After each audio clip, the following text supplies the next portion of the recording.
Bismillahirrahmanirrahim. Assalamualaikum warahmatullahi wabarakatuh. Alhamdulillahirabbil alamin wassalatu wassalamu ala asyrafil anbiya'i wal mursalin wa ala alihi wa sahbihi ajma'in. Rabbi shrah li sadri wa yassir li amri wahlul 'uqdatam min lisani yafqahu qawli. Amma ba'd.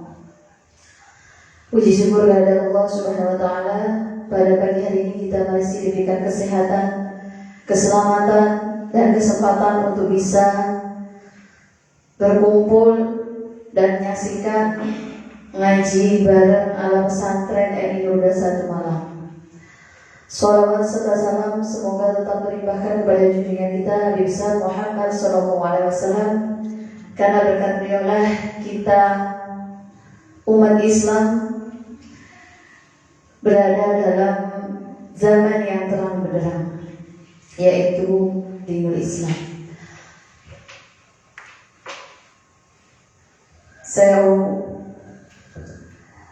yang terhormat Bapak Kepala MI Nurda satu Malang dan beserta Bapak Ibu Guru, yang terhormat Bapak Ibu Dewan Guru dan anak-anak sekalian yang berada di rumah, dan orang tua yang menyaksikan live streaming ngaji bareng ala pesantren Eni Nurda satu malam.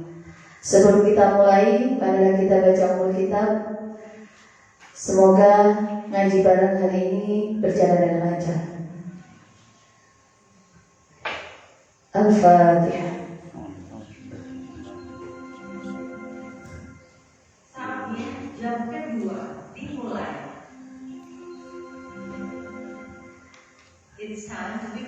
Sebelum mengaji, seperti biasanya kita baca surat Waqiah, Sholawati bil Qulub, dan Sayyidul Istighfar yang akan dipimpin oleh Ustadz Rafiul Amali. Kepada beliau kami persilahkan.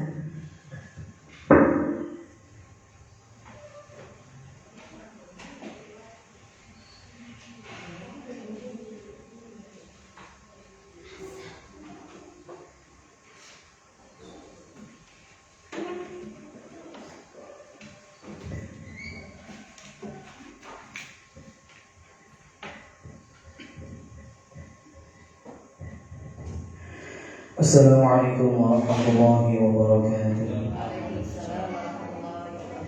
Bismillahirrahmanirrahim.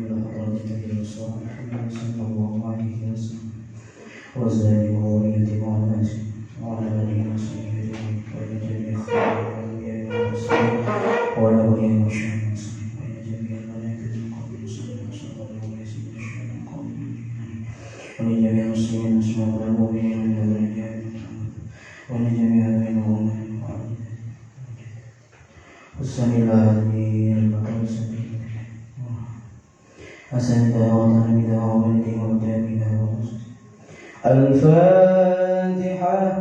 أعوذ بالله من الشيطان الرجيم. بسم الله الرحمن الرحيم. الحمد لله رب العالمين الرحمن الرحيم مالك يوم الدين. إياك نعبد وإياك نستعين. اهدنا الصراط المستقيم صراط الذين أنعمت عليهم غير المغضوب عليهم ولا الضالين. رب اغفر لي ولوالدي وللمؤمنين آمين. أعوذ بالله من الشيطان الرجيم. بسم الله الرحمن الرحيم. إذا وقعت الواقعة ليس لوقعتها كاذبة خافضة رافعة. إذا رجت الأرض رجا وبست الجبال بسا فكانت هباء منبثا وكنتم أزواجا ثلاثا. فأصحاب الميمنة ما أصحاب الميمنة وأصحاب المشأمة ما أصحاب المشأمة. والسابقون السابقون أولئك المقربون في جنات النعيم ثلة من الأولين وقليل من الآخرين على سرر موضونة متكئين عليها متقابلين يطوف عليهم ولدان مخلدون بأكواب وأباريق وكأس من معين لا يصدعون عنها ولا ينزفون وفاكهة مما يتخيرون ولحم طير مما يشتهون وحور عين كأمثال اللؤلؤ المكنون جزاء بما كانوا يعملون لا يسمعون فيها لغوا ولا تأثيما إلا قيلا سلاما سلاما وأصحاب اليمين ما أصحاب اليمين في سدر مخضودة وطرح منضودة وظل ممدودة وماء مسكوبة وفاكهة كثيرة لا مقطوعة ولا ممنوعة وفرش مرفوعة إنا أنشأناهن إنشاء فجعلناهن مكارا عربا أترابا لأصحاب اليمين ثلة من الأولين وثلة من الآخرين وأصحاب الشمال ما أصحاب الشمال وظل من يحموم لا بارد ولا كريم إنهم كانوا قبل ذلك مترفين وكانوا يصرون على الإنس العظيم وكانوا يقولون إذا متنا وكنا ترابا وعظاما أئنا لمبعوثون أو آباؤنا الأولون قل إن الأولين والآخرين لمجموعون إلى ميقات يوم معلوم ثم إنكم أيها الضالون المكذبون لآكلون من شجر من زقوم فمالئون منها البطون فشاربون عليه من الحميم فشاربون شرب الهيم هذا نزلهم يوم الدين نحن خلقناكم فلولا تصدقون أفرأيتم ما تمنون أنتم تخلقونه أم نحن الخالقون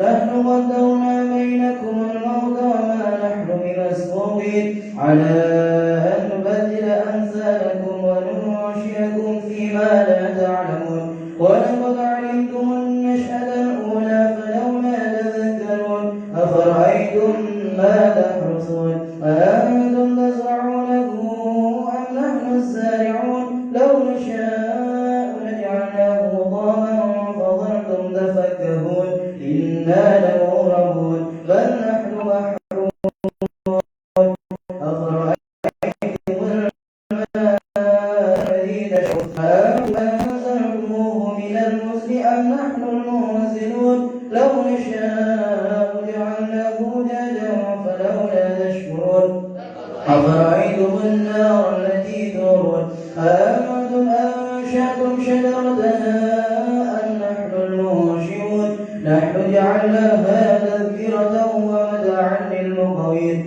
فسبح باسم ربك العظيم فلا أقسم بمواقع النجوم وإنه لقرآن عظيم إنه لقرآن كريم في كتاب مكنون لا يمسه إلا المطهرون تنزيل من رب العالمين أفبهذا الحديث أنتم مدهنون وتجعلون رزقكم أنكم تكذبون فلولا إذا بلغت الحلقوم وأنتم حينئذ تنظرون ونحن أقرب إليه منكم ولكن لا تبصرون فلولا إن كنتم غير مدين ترجعونها إن كنتم صادقين فأما إن كان من المقربين فروح وريحان وجنة نعيم وأما إن كان من أصحاب اليمين فسلام لك من أصحاب اليمين وأما إن كان من المكذبين الضالين فنزل من حميم وتصلية الجحيم إن هذا لهو حق اليقين فسبح باسم ربك العظيم اللهم سن وجوهنا باليسار ولا تهنا بالمقدار فنسترزق طائعي رزقك ونستعطف شرار خلقك ونستغل بحمد من أعطانا ونبلى بذنب من منعنا وأنت من وراء ذلك كله أهل العطاء والمنع اللهم كما سنت وجوهنا عن السجود إلا لك فسنا عن الحاجة إلا إليك بجودك وكرامك وفضلك يا أرحم الراحمين أغننا بفضلك عمن سواك اللهم صل صلاة كاملة وسلم سلاما على سيدنا محمد الذي تنحل به العقد وتنفرج به الكرب وتقضى به الحوائج وتنال به الرغائب وحسن الخواتيم ويستسقى الغمام بوجهه الكريم وعلى آله وصحبه في كل لمحة ونفس بعدد كل معلوم لك ربنا إنك جامع الناس ليوم لا ريب فيه إن الله لا يخلف الميعاد هذه دار الله وفيها عباد الله أمرنا يا ربي بجاهك يا رسول الله هذه دار الله وفيها عباد الله عمرها يا ربي بجاهك يا رسول الله هذه دار الله وفيها عباد الله عمرها يا ربي بجاهك يا رسول الله اللهم صل على سيدنا محمد صلاة تطمئن بها قلبي وتنفع بها علومي وتقضي بها حوائجي وترفع بها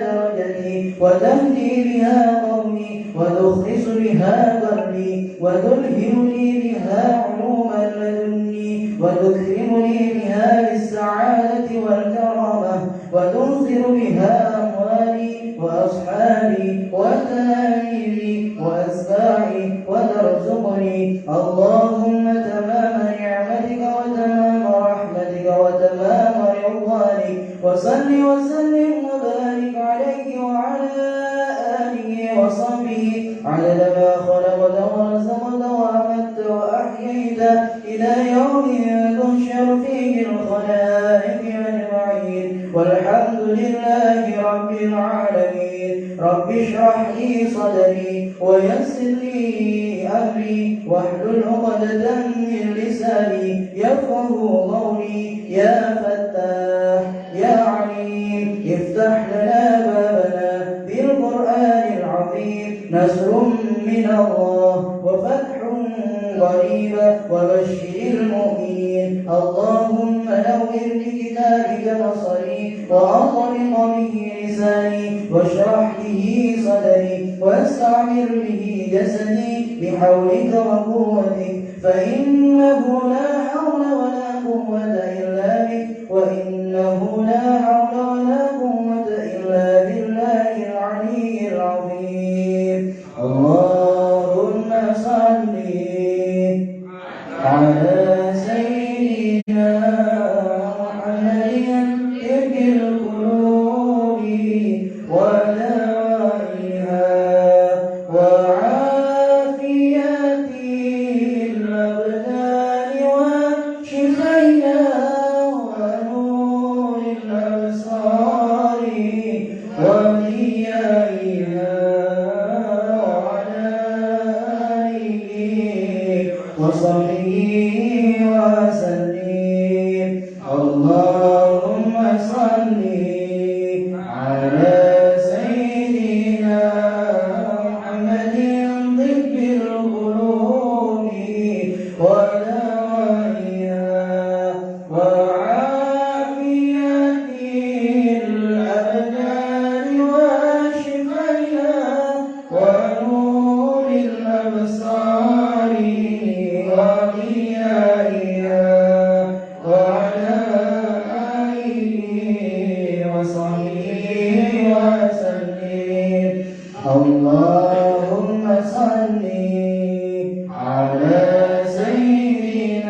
نعمتك علي وأتوب بذنبي فاغفرني فإنه لا يغفر الذنوب إلا أنت. ببركة الفاتحة.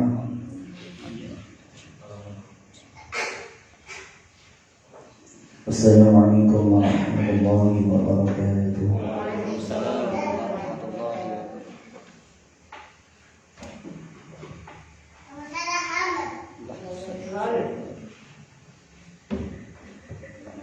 Disampaikan terima kasih kepada Ustaz Raful Amali.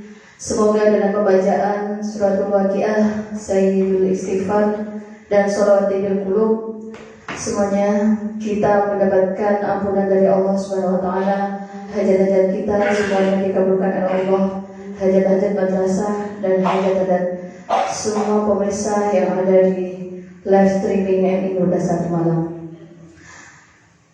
Untuk menyambut datangnya bulan Ramadan, ngaji bareng hari ini kita akan membahas tentang fikih puasa yang akan disampaikan oleh Ustaz Usman SPD. Kepada beliau kami persilahkan.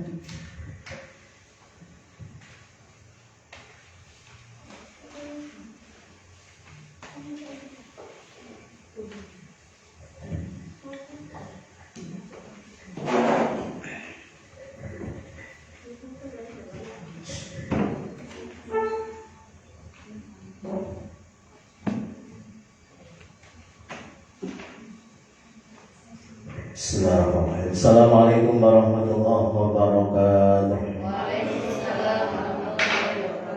Alhamdulillahirrahmanirrahim. Assalatu wassalamu ala asyrafil anbiya wal mursalin Sayyidina wa maulana Muhammadin wa ala alihi wa sahbihi ajma'in, amma ba'd.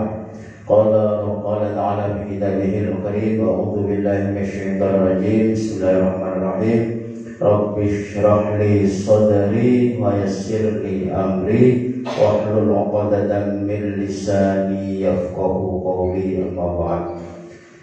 Hadratul muhtaram, para alim, para diri, asatidah yang dimuliakan Allah Subhanahu wa taala, Bapak-bapak Lamin Nurda 1 Malang yang kami hormati, Bapak Ibu, Dewan Guru, Dewan Asatidz yang dimuliakan Allah, hadirin para pemirsa dimanapun berada yang diberkahi oleh Allah Subhanahu wa taala. Syukur alhamdulillah pagi ini kita masih bisa melaksanakan kajian kitab berkenaan dengan menyambut datangnya Ramadan. Kita kaji tentang puasa. Mudah-mudahan menjadi ilmu yang bermanfaat bagi kita. Salawat dan salam semoga senantiasa tercurahkan ke baginda kita Nabi besar Muhammad sallallahu alaihi wasallam, keluarga, sahabat dan pengikutnya ila yaumil qiyamah. Hadirin yang berbahagia, marilah kita sejenak niat untuk thalabul ilmi, benar-benar kita mengaji, mempersiapkan diri untuk menyambut datangnya bulan Ramadan.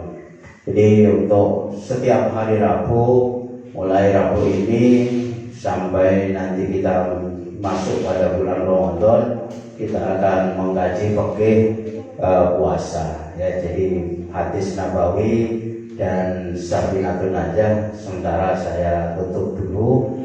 Kita akan kaji tentang fikih puasa. Kenapa saya mengkaji ini? Karena kita berharap mudah-mudahan masuk pada hadis Rasulullah SAW, man fariha bi dukhuli Ramadan haramahu jasadahu alan niran. Barang siapa yang merasa bergembira, bunga hati ini dengan datangnya bulan Ramadan, insya Allah jasadnya akan diharamkan masuk neraka atau diharamkan api neraka untuk membakar jasadnya. Amin Allahumma. Itu harapannya. Yang kedua, kita berharap nanti ketika sudah masuk Ramadan, kita sudah ada bekal. Walaupun kita sudah melaksanakan beberapa tahun, beberapa kali Ramadan, tapi ilmu tentang puasa ini harus terus kita kaji agar Ramadan kita benar-benar menjadi Ramadan yang berkualitas. Ini yang penting. Setiap tahun kita kaji, Pak, iya, tetapi kadang namanya manusia, 1 tahun yang lalu lupa apa yang kita lakukan. Itu. Nah yang paling tidak itu hadis tadi itu. Karena ada beda antara farihah dengan basyirah. Ini Bapak Ibu.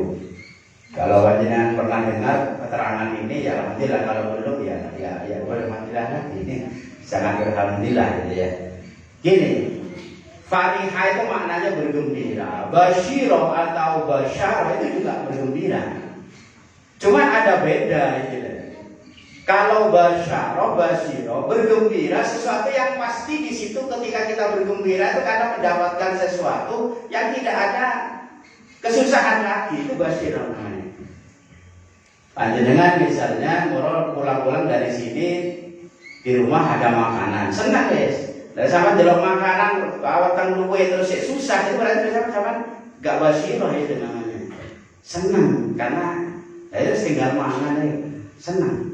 Atau moro-moro tamu kayak duwe, dia senang guys. Nah, itu namanya basyirah. Atau orang yang sholatnya bagus, orang yang amalannya bagus masuk surga.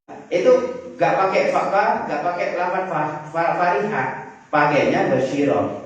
Karena di surga tidak ada kesusahan lagi. Makanya di Suratul Musaffah itu kan ada doanya orang yang di kuburan ketika kita ke kuburan. Atau ketika kita mengirimkan doa bersedekah yang kita hadiahkan ke orang yang sudah meninggal, mereka kan berdoa. Orang yang di kuburan berdoa, Allahumma nawwir qabr di Suratul Musaffah itu, Allahumma nawwir qabrona itu ya. Ya tak bukan ilmu ini lalian ini. Nih Allahumma ighfir liman nawwara qabrana ya. Allahumma ighfir ya Allah, ighfir ampuni dosa liman ke orang nawwara qabrana yang memberikan sinar, memberikan cahaya ke kuburan saya. Wa basyirhu, nah wa basyirhu, dan berilah kabar gembira kepada orang itu bil jannati dengan surga kama basyarna biha, sebagaimana mereka memberikan kabar gembira tentang surga. Jadi gembira dengan sesuatu yang di situ tidak ada kesusahan, itu namanya basyarah. Tapi beda dengan farihah. Maka tingkatannya bagaimana? Tingkatnya lebih tinggi. Orang yang hatinya sudah farihah menghadapi hidup itu orang yang tinggi derajatnya. Kenapa? Orang yang farihah itu artinya dia gembira walaupun yang mau dihadapi sesuatu yang berat. Itu namanya farihah.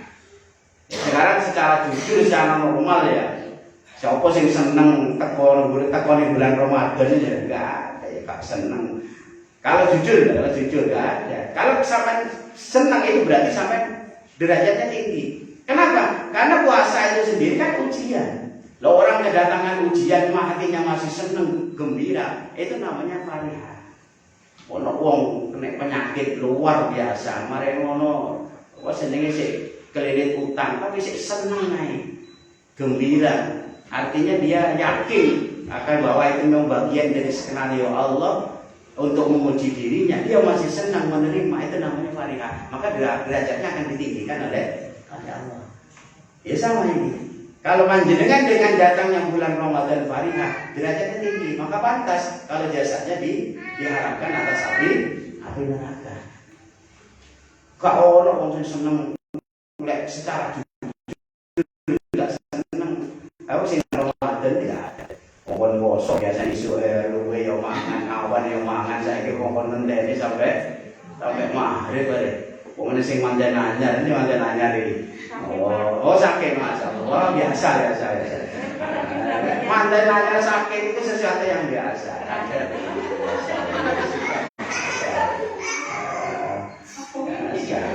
Kau ngerti tidak ini? Biasa. Mandan anyar iki. Kudu loro kuduan. Jadi farihah itu artinya orang yang senang dengan datangnya bulan Ramadan itu pantas mendapatkan surga, pantas mendapatkan dijauhkan dari api neraka. Kan Ramadan itu ujian, melawan hawa nafsu, benar itu. Ya, sesuatu yang sebelumnya dihalalkan bisa jadi diharamkan di bulan Ramadan. Makan di siang hari. Itu kalau di luar Ramadan ya sakarap, tapi kalau puasa menjadi haram. Berhubungan badan suami istri, sakarap mau kapanpun. Tapi di siang bulan Ramadan, coba kalau berpuasa. Haram, bahkan kena kifarah itu 2 bulan berturut-turut. Saya pernah cari dispensasinya ada enggak Lorano ya. Bahkan berturut-turut itu memang tidak bisa dipisahkan. Seandainya sudah berpuasa 59 hari, terus hari ke-60 tinggal sedino ternyata batal, itu harus mulainya dari awal lagi. Apa puasa itu? Berat gitu. Tapi kalau orang dengan adanya ujian yang berat itu masih senang hatinya, itu disebut dengan farihah, dan itu pantas mendapatkan surganya Allah Subhanahu wa Ta'ala. Mudah-mudahan dengan ngaji ini kita itu menjadi orang yang farihah biduruli Ramadan. Amin Allahumma. Itu yang harapannya. Makanya Allah di dalam Al-Quran ketika mewajibkan puasa yang dipanggil itu adalah orang yang beriman, bukan orang yang Islam. Orang beriman itu kan dalam hati, orang yang percaya itu deh. Nah, orang yang percaya itu kan kadang hati, yang berbicara hati. Orang yang percaya beriman itu kan di luar akal, kadang di luar nalar. Pokoknya percaya itu. Jadi tanpa syarat itu namanya iman itu. Nah, orang yang beriman ini yang dipanggil oleh Allah untuk berpuasa. Itu masuk akal, nggak masuk akal, pokoknya ya datang dari Allah diterima. Seperti Abu Bakar itu, kenapa diangkat derajatnya? Dia tidak pernah berpikir untuk apapun, ketika diucapkan Rasulullah langsung percaya. Apapun yang diucapkan Rasulullah langsung percaya. Itu namanya beriman. Kenapa? Karena sudah yakin kalau Rasulullah itu orang yang benar. Karena dia sudah tahu mulai kecil sampai dewasa bersama Rasulullah, gak pernah sekalipun Rasulullah berbohong. Maka apa yang diucapkan mesti yakin. Nah, itu namanya iman. Nah, orang yang yakin biasanya yang berat akan menjadi ringan. Oke, bismillahirrahmanirrahim. Itu pengantarnya. Pengantar itu ada 10 menit. Nah, itu baru ngaji nih. Padahal sampai ini kira Bendino insya Allah sampai menjelang Ramadan baru khatam. Amin. Nah, iya. Sak minggu pisan ya oleh dikit lah, oleh dia lumayan. Bismillahirrahmanirrahim. Ta'rifus siyam. Ta'rifus shaum. Pengertian puasa. Lugatan secara bahasa mutlaqul imsak atau mutlaqul imsak. Puasa itu secara bahasa itu mencegah. Gitu deh. Jadi mencegah. Dari apa? Dari apa saja itu namanya puasa. Ya, sampean kate ngomong terus gak sido, itu jenenge poso. Sampean nanti mangan gak sido. Kate turu gak sido kaget. Ini tercegah, berarti puasa namanya. Ya, tadi ke sini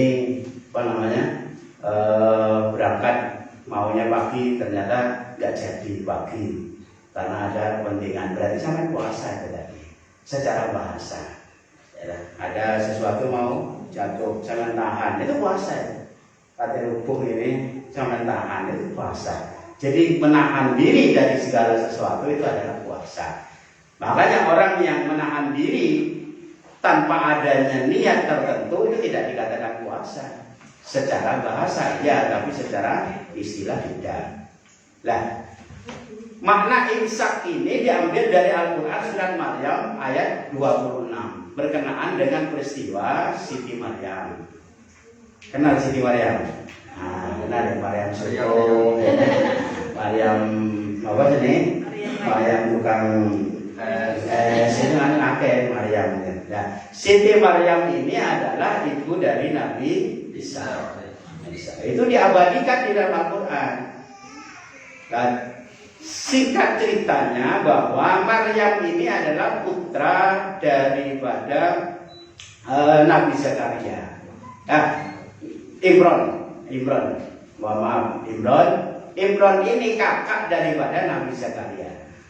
Jadi Nabi Zakaria itu punya saudara namanya Imran. Dan ini semuanya Maryam dengan Imran ini adalah keluarga yang baik. Makanya di dalam apa namanya diabadikan di Al-Qur'an. Surat Ali Imran itu ya keluarga ini, keluarganya Maryam. Surat Maryam ya Maryam ini. Jadi saking mulianya dijadikan surat di dalam Al-Qur'an. Imran dan Zakaria, Nabi Zakaria itu sampai usia dewasa, sampai usia sepuh lah, sampai usia tua gak punya anak. Tapi mereka tetap berdoa pada Allah, gak pernah putus asa, minta keturunan kepada Allah. Dua-duanya sama, sampai tua semua. Di dalam tafsir itu diceritakan sampai lebih dari 80 tahun umurnya, gak punya anak. Akhirnya Allah mengabulkan Imran dulu, istrinya Imran hamil. Akhirnya punya anak yang namanya Maryam. Karena Imran ini sudah tua, khawatir tidak bisa mengasuh dengan baik, akhirnya Siti Maryam ini diasuhkan kepada Nabi Zakaria. Karena tahu bahwa Nabi Zakaria itu orang baik, saudaranya ini orang baik, agar nanti Maryam ini dididik menjadi orang baik. Nah, ini ada hikmahnya. Artinya mengasuhkan anak itu diperbolehkan dengan tujuan agar anaknya menjadi anak yang baik. Makanya kenapa tradisi Nabi Zakaria, Siti Maryam terus sampai bisa berlanjut sampai kepada zaman Nabi Muhammad SAW. Makanya Nabi Muhammad itu kan diasuhkan agar menjadi orang baik, agar tumbuh menjadi anak yang baik, diasuhkan kepada orang yang baik di lingkungan yang baik. Itu tidak apa-apa sebenarnya, diasuhkan. Ya, makanya kalau panjenengan mohon maaf yang punya putra, punya putri, ketika misalnya panjenengan sekarang kondisi ngajar seperti ini, siapa yang mengasuh, maka carikan pengasuh yang baik, lingkungan yang baik, sehingga putra atau putri jenengan itu walaupun tidak diasuh sendiri, tapi tetap mendapatkan kasih sayang yang baik, mendapatkan pendidikan yang baik. Itu niru. Kalau jenengan mengasuhkan seperti itu dinikah pada Rasulullah, itu dapat pahala. Itulah di ilmu ini gitu. Dapat pahala. Panjenengan saja misalnya pakai masker saja ya. Lek panjen pakai masker itu sampai hanya ya cek sehat toh, cek terhindar dari penyakit ya biasa. Tapi lek sampai pakai masker karena ngikut perintahnya pemimpin, lah dengan demikian juga sampai niat untuk ikut perintahnya Gusti Allah, maka sampai dapat pahala. Apa kok pakai masker sampean? Ya karena mengikuti perintah Gusti Allah. Oh, ono di Al-Qur'an Gusti Allah merintahkan masker. Ya orang ngono. Ati Allah, ati Rasul, wa ulil amri minkum. Nah, taat kepada pemerintah, kepada pemimpin. Nah, taat pemimpin itu berarti mengikuti perintahnya Gusti Allah. Salah satu pemimpin Allah ngomong gaya masker misalnya. Itu kalau jenengan ilmu nih dapat pahala. Kalau tidak ya enggak dapat, yang murid-murid tak. Sopo sih senang pakai masker ya orang-orang agak-agak. Jangan tak terpaksa namanya. Itu kalau nggak di ilmu nih nggak dapat pahala, di ilmu nih dapat pahala. Kembali ke puasa lagi. Nah, akhirnya Maryam ini diasuh oleh Nabi Zakaria. Nabi Zakaria tahu karena ini titipan, maka biasanya orang yang dititipi itu lebih hati-hati daripada anaknya sendiri. Itu wajar itu, hati-hati. Lah anak dhewe rewel cewek tae lah anake wong. Oh ya khawatir nanti. Akhirnya diasuh dengan baik dan karena tahu punya keistimewaan Maryam ini, akhirnya dibikinkan panggung. Jadi dibikinkan panggung, tempat disebut dengan mihrab. Jadi ruangan khusus untuk Maryam, tidak ada satu yang bisa masuk kecuali Nabi Zakaria. Yang ngirim makanan cuma Nabi Zakaria. Kebutuhannya Nabi Zakaria yang mengasuh, yang mau menyiapkan dan memberikan pendidikan Nabi Zakaria. Sudah tidak ada yang bisa sampai di sana. Bahkan kalau guru saya sampai mengibaratkan, ada ceritanya, diceritakan bahwa tempatnya itu tinggi, terus ada tangganya. Yang nyimpen tangga itu hanya Nabi Zakaria, nggak ada yang lain. Disimpan di dekat Nabi Zakaria. Khawatir nanti bisa diambil orang naik. Saya gitu. Dipakai kapan? Dipakai kalau Nabi Zakaria ngecek anakku sehat orang. Oh sehat alhamdulillah. Itu terus. Kalau waktunya makan Nabi Zakaria ngantar. Setelah itu ngantar lagi. Jadi tangganya tidak ditetapkan di situ, diambil tangganya oleh Nabi Zakaria. Saking hati-hatinya. Nah, satu saat ternyata ketika ngantar makanan di dekat Siti Maryam itu sudah ada makanan. Kaget Nabi Zakaria. Loh, sopo sing ngantar makanan ini? Padahal nggak ada yang ngambil tangga itu, bukan ngambil tetangga. Yang ngambil tetangga itu bahaya. Itu lewat Banyuwangi, jadi biar Banyuwangi ada rapi itu kudu dicuri dulu, ngambil tanah itu nomor tangga ya. Orang mana maksudnya? Jadi nggak ada yang ngambil tangga ini. Tangga itu di dekat saya kok. Akhirnya Nabi Zakaria turun karena waktu ke atas itu ada makanan, terus Siti Maryam lagi ibadah. Turun alon-alon agak tidak mengganggu. Terus dia tunggu sampai siang. Ada orang yang masuk apa enggak? Gak ada, waktunya makan, disiapkan oleh istrinya, diantar. Ketika mau ngantar ke atas ke mihrab itu, ternyata makanan itu sudah berubah. Menunya berubah, tempatnya berubah. Nabi Zakaria tambah kaget lagi, padahal tadi saya tunggu mulai pagi sampai siang, nggak ada yang naik. Ini siapa? Barangkali dia tadi pas kejeding atau apa. Karena waktu zuhur sampai asar itu sebentar, dia gak pengen kejeding. Akhirnya ditunggu temenanan di bawahnya, bahkan sampai waktunya istrinya yang suruh ngantar ke Nabi Zakaria, baru Nabi Zakaria naik ke atas. Ternyata untuk ketiga kalinya menu makanannya berubah dan tempatnya berubah. Masya Allah. Nah, karena ketiga kalinya Nabi Zakaria nunggu sampai Siti Maryam selesai ibadah. Jadi Siti Maryam ini ibadah kepada Allah, belajar ibadah sendiri. Langsung dibimbing oleh malaikat. Nah, akhirnya ditanya, min aina hadza? Ini dari mana? Jawabannya, jawabannya Siti Maryam, hadza maidatul jannah. Ini makanan dari surga. Lalu siapa yang ngantar?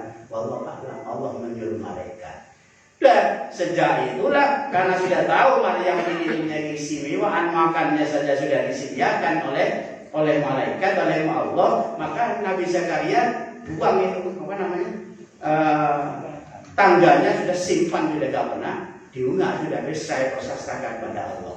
Nah, pada usia tertentu kok kelihatan Siti Maryam itu kok mutan-mutan, kuat-kuat ngono. Nah, akhirnya kaget, loh Pak, ada istrinya mungkin Maryam sakit.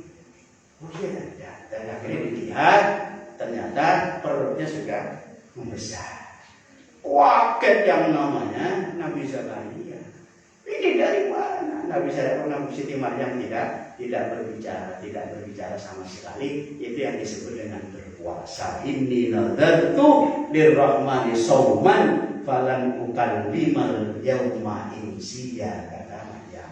Saya tidak akan berbicara kepada siapapun, karena walaupun saya mengucapkan, berbicara tidak akan dipercaya. Bingung yang namanya Zakaria. Akhirnya agar tidak terjadi apa-apa, maka Nabi Zakaria ya tetap melaporkan ada kejadian yang di luar dugaan saya. Padahal ini tidak ada yang bisa naik ke atas. Saya pun juga sudah berbulan-bulan ini tidak naik ke atas, karena sudah saya yakin Nabi Siti Maryam sudah makanannya sudah disediakan, tapi masih terjadi seperti ini.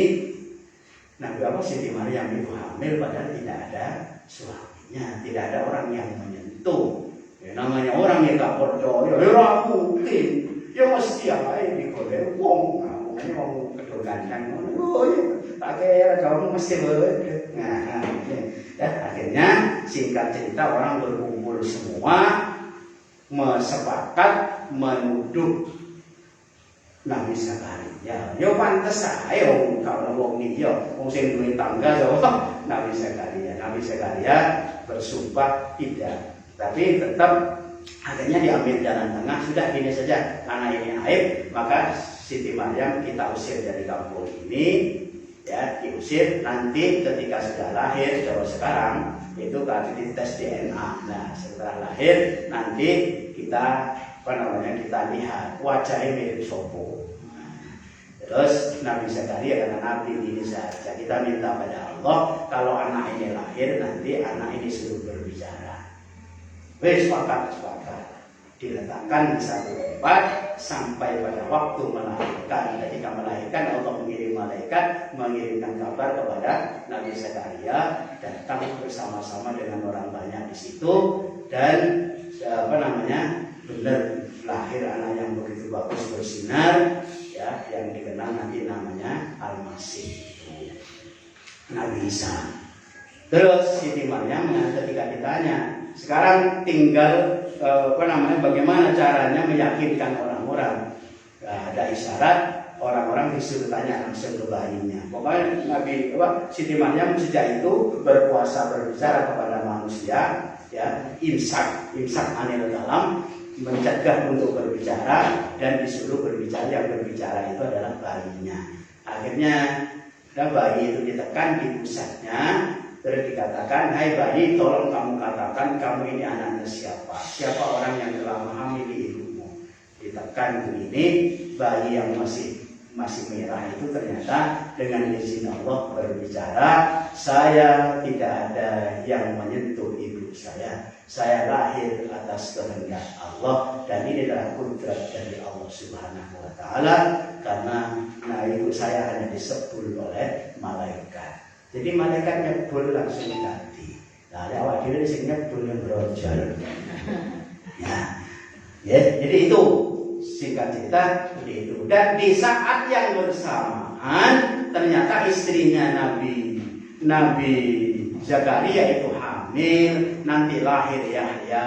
Ini hampir sama usianya dan Yahya inilah ternyata nanti yang akan mengungkap siapa sebenarnya Nabi Isa. Nah, jadi singkat ceritanya seperti itu. Itu bahasanya masih bahasan dari imsak, ya. Imsak saja seperti itu. Ya. Hanya mengungkap satu sisi. Untuk cerita selanjutnya monggo dicari sendiri karena saya nggak bahas cerita ini. Saya bahas puasa. Nah, kalau tekan kono Pak, saya ngerti imsak itu kondi. Allah Saudara Muhammad. 5 menit mandi. Besok saya lagi. Dia itu yang secara bahasa. Kalau puasa secara saum secara istilah, al-imsaku an jami'il muftirat min tulu'il fajri ila ghurubi syamsi bi niyatin makhsusah. Yang dikatakan puasa secara istilah itu adalah mencegah dari semua yang membatalkan dari terbitnya fajar sampai terbenamnya matahari, tapi bi niyatin makhsusatin dengan niat tertentu. Artinya ada niat. Kalau panjenengan mulai sebelum subuh gak makan atau bahkan mulai isya gak makan sampai maghrib baru makan tapi gak ada niat, itu tidak dikatakan puasa. Ya nahan lapar, gak dapat pahala, gak ada gunanya. Lo harus gak mangan Pak, lo masih gak mangan gak niat. Jadi harus niat berpuasa, maka biniatin maksusah. Artinya melaksanakan puasa itu harus ada niatnya. Nah, niat ini nanti kalau puasa wajib dengan puasa sunnah ada beda. Kalau puasa wajib itu niatnya hanya di malam hari. Malam pertama, malam itu masuk malam setelah maghrib sampai menjelang subuh itu malam. Jadi jenengan habis buka langsung niat boleh. Makanya ulama-ulama kita itu sangat bijaksana. Khawatir nanti malam kita itu gak sempat sahur, gak sempat niat, maka niatnya biasanya dilakukan sehabis sholat. Itu sudah luar biasa itu. Wah, jangan niat nanti yang bagus setelah sahur, itu baru niat yang bagus. Tidak, fikihnya gak gitu. Niat itu pokoknya malam, habis maghrib sampai menjelang. Itu harus niat. Tapi kalau niatnya puasa sunnah itu boleh sampai menjelang zuhur. Jadi kalau wajib setelah subuh sampai lupa gak niat, ya sudah batal. Tapi kalau puasa sunnah boleh dengan syarat memang sebelum subuh sampai zuhur tadi gak mampu. Tapi lemah subuh tak sampai, mari menuju. yang lek dhuwur, kok tak poso ngono. Ya lah, itu jenenge ngakali. Jadi nggak bisa. Ya memang belum makan sama sekali dan itu terjadi dilakukan oleh Rasulullah. Rasulullah malam nggak niat puasa, pulang dari masjid, sholat duha biasa Rasulullah, pulang dari sholat duha tanya pada istrinya. Itu sering dilakukan Rasulullah. Ya Aisyah, ada makanan. Maaf Rasulullah nggak ada sama sekali. Oh kalau gitu saya puasa. Itu biasa Rasulullah. Jadi niatnya malah nggak niat.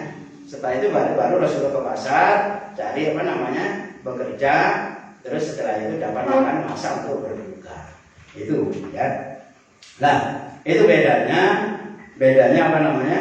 puasa sunnah dengan puasa wajib. Terus panjenengan kadang mungkin tahu nanti kalau sudah puasa itu keluar lagi. Ada WA yang menyalahkan yang dilakukan oleh kita tentang masalah awal berpuasa. Itu kalau kita kan dimulai dari imsak gitu ya. Itu kan ada yang nyalahkan. Imsak apa itu? Gak ada. Imsak itu kan mencegah. Bukan awal puasa. Awal puasa itu ya sholat subuh itu. Itu ada nanti jangan lihat di akhir. Itu kelincipan ngomong itu. Kelincipan gitu ya. Memang benar ulama-ulama itu sudah tahu batas subuh, batas puasa itu awal puasa kapan? Ya fajar sodik. Fajar sodik itu kapan? Fajar sodik itu pas waktunya subuh itu fajar sodik. Loh kenapa kok ada imsak? Imsak itu ikuti Rasulullah. Imsak itu agar hati-hati. Kenapa? Karena subuhnya itu kan kadang tidak mesti. Apalagi orang kalau subuhnya mengandalkan jam. Kalau jamnya mati barang ya kami gak cocok bagaimana. Terus akhirnya Rasulullah itu setiap subuh, itu sebelum subuh itu makannya, sahurnya mesti sebelum subuh 9 atau sampai 10 menit sebelum subuh sudah diakhiri. Itu bahasanya imsak. Disuruh mandek, suruh hati-hati. Lah sampean waktu masih mau makan terus imsak, terus sampean tahu subuhnya jam berapa, terus kan tidak apa-apa. Karena itu memang belum gitu deh. Belum puasa. Jadi puasa itu dimulai ketika fajar sodik, itu sudah mulai dulu. Nah imsak itu hanya kehati-hatian agar kita itu tidak sampai waktu mesti makan ternyata sudah waktunya subuh.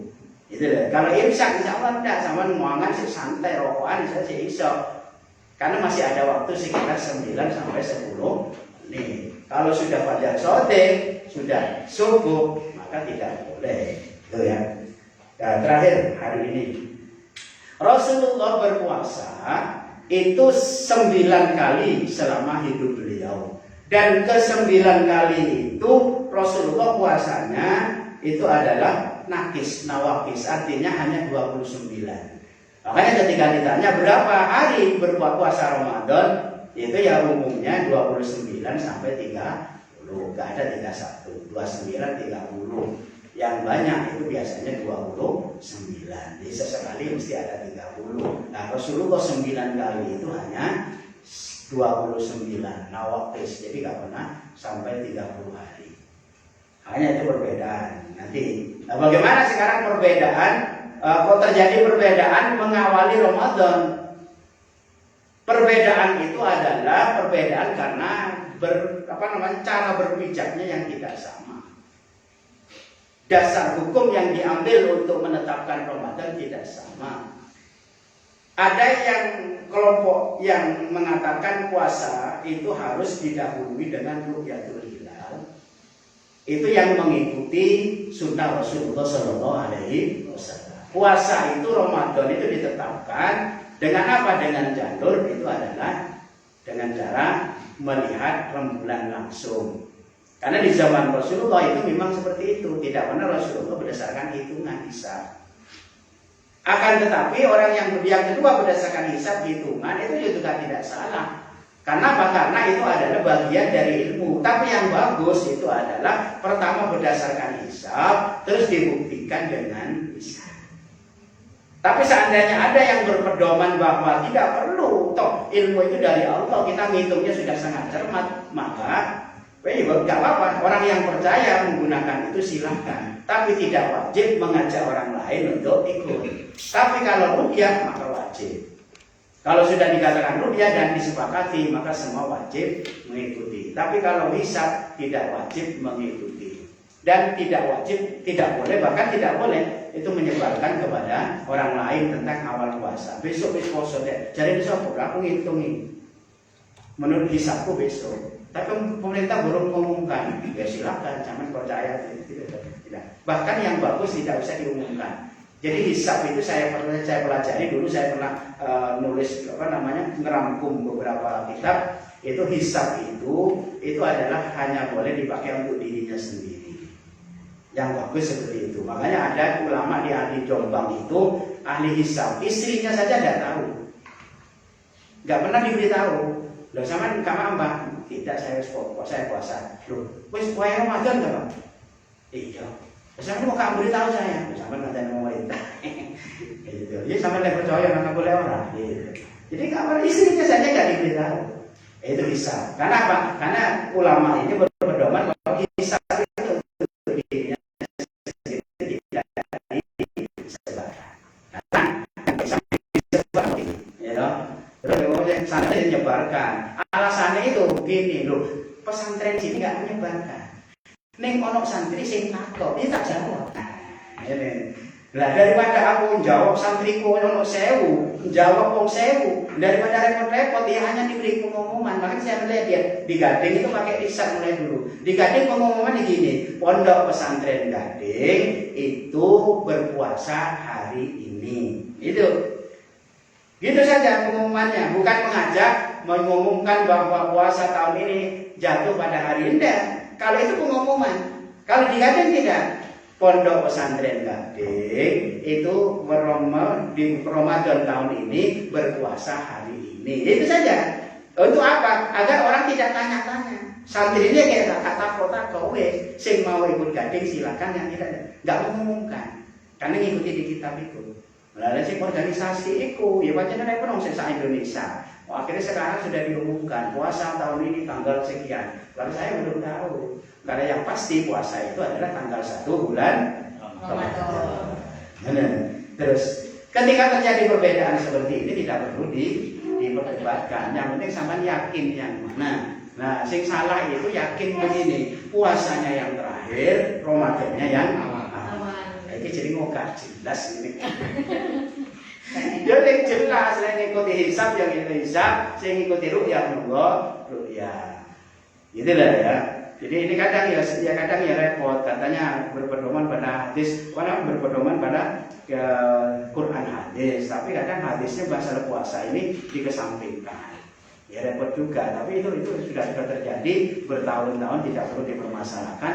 Hanya yang paling bijak itu adalah yang percaya silakan dilakukan karena bagian dari ikhtiar. Karena dalam hadis dikatakan seorang hakim, seorang pemimpin, atau sekarang organisasi itu ketika menetapkan sesuatu berikhtiar, beristihad, menentukan sebuah hukum, jika benar akan mendapatkan 2 pahala, jika salah akan mendapatkan 1 pahala. Maka insya Allah ya benar, yang menggunakan hisab ya benar, wong ilmu ini Gusti Allah dan dia juga tidak main-main. Yang ruqyah insya Allah ya tambah benar. Kenapa? Karena ruqyah itu tidak mungkin kalau tanpa hisab. Lah yang ruqyah itu yang ngitung pakai hisab dulu, setelah itu baru dibuktikan. Kadang wis dihitung bener saiki, ternyata kok gak iso. Kenapa? Karena sampai baca di hadisnya itu bisa jadi tanggalnya sekian, tapi karena mendung maka mataharinya, bulannya tidak bisa dilihat. Jika mendung bagaimana? Maka hendaknya disempurnakan menjadi 30 Syakbannya, maka puasanya nanti hari ke-31. Jadi tanggal 1-nya bukan besoknya tapi lusa. Berdasarkan hadis seperti itu. Tapi keyakinan pokoknya ya sesuk ya monggo tidak apa-apa. Yang penting keyakinan berdasarkan ilmu yang dikenal dengan ilmu hisab, bukan ilmu hisab. Nah, hisab kerokokan. Demikian mungkin hari ini ya. Rabu ini hanya pengantar Pak Andi. Saya turun nang poso kemenangan di sini. Dan insya Allah mudah-mudahan nanti Rabu depan kita bisa teruskan. Terus di Ramadan juga bisa. Sehingga puasa kita itu menjadi puasa yang lebih baik daripada tahun kemarin. Amin Allahumma. Paling tidak yang ingin saya sampaikan ini, ingin saya mengajak kepada diri saya di panjenengan, siapkan mental, gembirakan hati kita. akan memasuki bulan Ramadan. Itu tidak, itu saja. Makanya di majelis-majelis saya itu saya mulai minggu ini saya kajiannya tentang Ramadan. Ini ingin mengajak itu saja, mengajak mempersiapkan diri. Walaupun ujian yang berat datang, tapi hati tetap gembira. Insya Allah kita akan menjadi orang yang dimasukkan hadis orang yang dijauhkan dari api neraka. Amin Allahumma amin. Demikian, terima kasih. Bismillahirrahmanirrahim. Subhanakallahumma wa bihamdika asyhadu an la ilaha illa anta astaghfiruka wa atubu ilaik. Wallahul muwaffiq ila aqwamit thoriq. Assalamualaikum warahmatullahi wabarakatuh.